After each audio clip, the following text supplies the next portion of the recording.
Magandang hapon, nandito tayo ngayon sa Malaysia. Napakaswerte ng Team Philippines na in-invite ng Petronas Main. Pang-5 araw na namin dito, napakadami nang natutunan tsaka napuntahan na i-share namin sa inyo. Noong Friday, nagpunta kami sa Melaka, nandun yung pinakamalaking refinery ni Petronas. So pinakita nila yung proseso, in-explain din nila kung gaano kaganda yung langis natin. At ayun, sayang lang kasi bawal mag-video at pictures dun sa loob.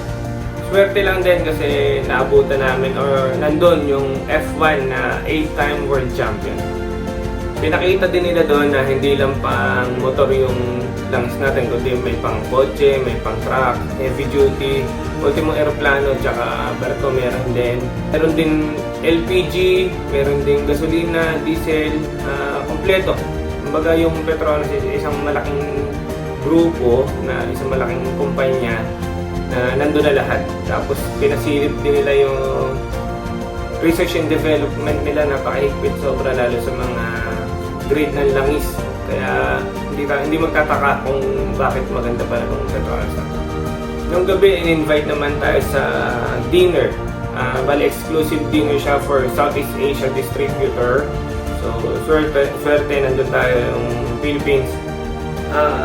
Nandun na rin pinakita nila yung bago nating produkto, which is yung A900 fully synthetic for scooters. Nasubukan na namin ito, nakailang testing na rin. Kaya ito, ready for market na. Possible December siguro available na sa Philippines. The next day, in-invite kami sa Twin Tower, yung KLCC.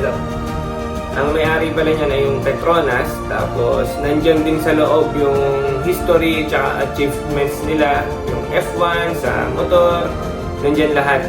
Nandun yung parang showroom, tawag nila Petronas Gallery.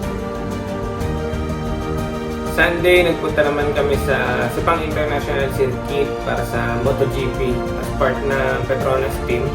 So sa mga di nakakaalam, ang MotoGP ay isa sa pinakamahirap at sikat na arena ng motor sa buong mundo.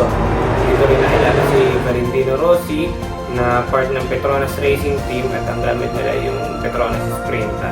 So isa tong event na to at isa si Valentino Rossi na nagpapatunay kung gaano kasubok at gaano kaganda yung Petronas Sprinta engine.